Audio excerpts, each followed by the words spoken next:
नमस्कार साथियों, मैं डॉक्टर हृदय चौधरी आप सभी का स्वागत है। साथियों, आउटसोर्स कर्मचारियों के बैंक खाते में सीधे उनका वेतन डाला जाए, इसको लेकर विधानसभा में एक बड़ा मुद्दा उठा है। और जैसा कि आप जानते हैं कि आउटसोर्स कर्मचारी देश के किसी भी राज्य में कार्य कर रहे हों, लेकिन हमेशा यह मांग रही है कि कर्मचारियों का पैसा बैंक खाते में उनका डाला जाए। और इसको लेकर उत्तर प्रदेश में भी जब आउटसोर्स सेवा निगम का गठन किया गया, निगम के नियम और शर्तों में कहा गया कि बिचौलियों की भूमिका को खत्म करके कर्मचारियों के खाते में डायरेक्ट वेतन ट्रांसफ़र किया जाए, जिससे पारदर्शिता आए। लेकिन एक बार फिर सदन में मांग उठी कि आउटसोर्स कर्मचारियों का वेतन सीधे उनके खाते में भेजा जाए। ये पूरी खबर क्या है, इसको लेकर समझेंगे। लेकिन उससे पहले आप सभी से एक छोटी सी रिक्वेस्ट जो हमेशा रहती है कि चैनल से नए जुड़े हैं तो प्लीज़ चैनल को सब्सक्राइब करें, बेल आइकॉन दबाकर ऑल पर सेट करें, जिससे कि सभी इम्पोर्टेंट वीडियो का नोटिफिकेशन आपके पास समय से पहुंचे। और वीडियो को लाइक और शेयर कीजिएगा। साथियों, कमेंट्स ज़्यादा से ज़्यादा कीजिएगा, जिससे कि आने वाली वीडियो आपकी कमेंट की प्रतिक्रिया के आधार पर बने। साथियों, मध्य प्रदेश में गुरुवार को विधानसभा में श्रम विधेयक पारित हो गया है और इसके अंतर्गत हड़ताल या तालाबंदी आदि के लिए मजदूरों को उद्योग प्रबंधन को कम से कम 1.5 माह पहले सूचित करना होगा। इसका मतलब है कि अब आउटसोर्स कर्मचारियों को अगर हड़ताल करनी है तो उद्योग प्रबंधन को 1.5 माह पहले सूचित करना होगा। वहीं पर श्रम विधायक का विरोध करते हुए विधायक ने मजदूरों का शोषण और बढ़ेगा, इसके विरोध में पार्टी विधायकों ने सदन से वॉकआउट भी कर दिया। श्रम विधेयक पर चर्चा के दौरान एक अहम मुद्दा यह भी उठा कि विधायकों ने इसे ठेका प्रथा को बढ़ावा देने वाला बताते हुए आरोप लगाया है। इससे आउटसोर्स कर्मचारियों का जबरदस्त शोषण और बढ़ेगा। सदन में यह भी मांग उठी कि आउटसोर्स कर्मचारियों का वेतन सीधे उनके बैंक खाते में डाला जाए। ऐसा करने से बिचौलियों की भूमिका खत्म हो जाएगी और कर्मचारियों को उनकी मेहनत का उचित प्रतिफल प्राप्त हो सकेगा। श्रम विधेयक पर चर्चा करते हुए विधायक ओंकार सिंह मरकाम ने कहा कि इससे मजदूरों का हड़ताल करने का हक छीना जाएगा। उन्होंने सरकार पर पूंजीपतियों के हित में काम करने का भी आरोप लगाया। यह बिल्कुल सच है कि श्रम विधेयक के पास होने के पश्चात अब तक जो मजदूर हड़ताल कर दिया करते थे वे अधिकार भी उनसे जाता रहेगा, यानी कि वो अधिकार भी अब उनके पास नहीं रहेगा। यानी कि हड़ताल करने से पहले 1.5 माह पहले सूचित करना होगा। चर्चा के दौरान यह ही अन्य विधायक दिनेश जैन बोस ने भी सीधे आउटसोर्स कर्मचारियों के खाते में पैसा डालने की मांग उठाई।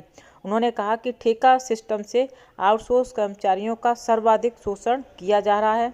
सरकार द्वारा भेजे जा रहे हैं उनके पैसे बीच में बिचौलिए खा रहे हैं। ये खुलकर उन्होंने बात रखी है।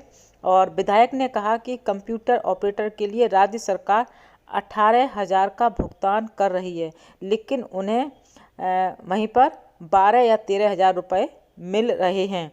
इसी तरह से अन्य और विधायकों ने भी इसका विरोध करते हुए कहा कि यह विधेयक ठेका प्रथा को बढ़ावा देने वाला है, जिससे और अधिक शोषण बढ़ेगा।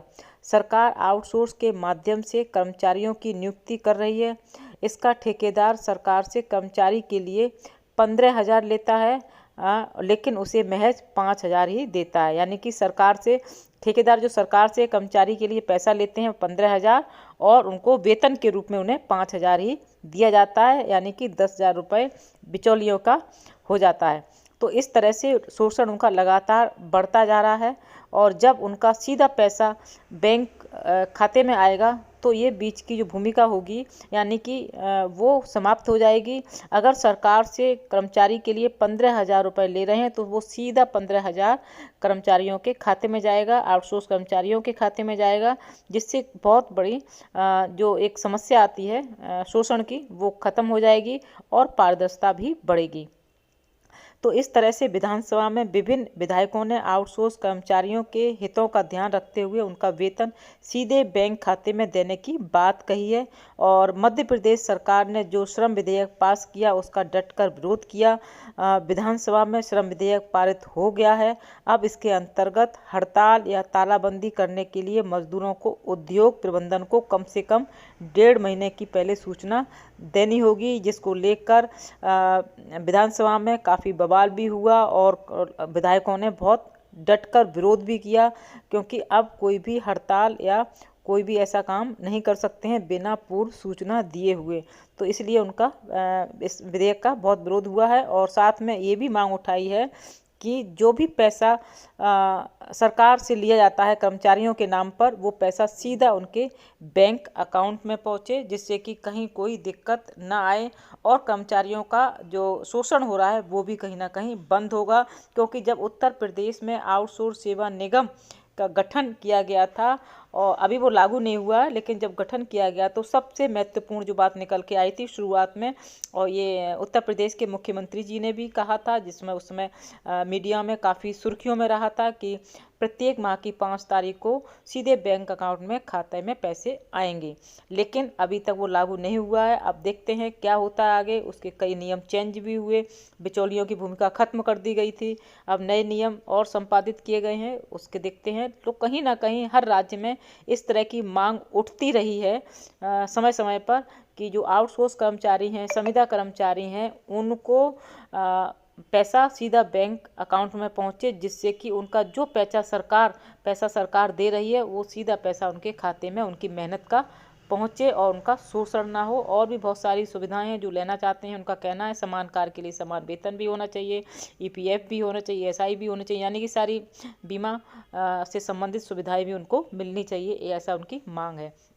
लेकिन मध्य प्रदेश में विधानसभा में जो श्रम विधेयक पास हो गया है, उसको लेकर विधानसभा में काफ़ी हंगामा हुआ, विधायकों ने विरोध भी किया है और साथ ही ये मांग भी उठाई है कि संविदा कर्मचारी, आउटसोर्स कर्मचारियों को, जो भी कर्मचारी हैं कॉन्ट्रैक्ट बेसिस पे, उनको सीधे बैंक अकाउंट में पैसा पहुंचना चाहिए। साथियों, फिर मिलते हैं आपके ही किसी नए मुद्दे के साथ। तब तक के लिए जय हिंद, जय भारत।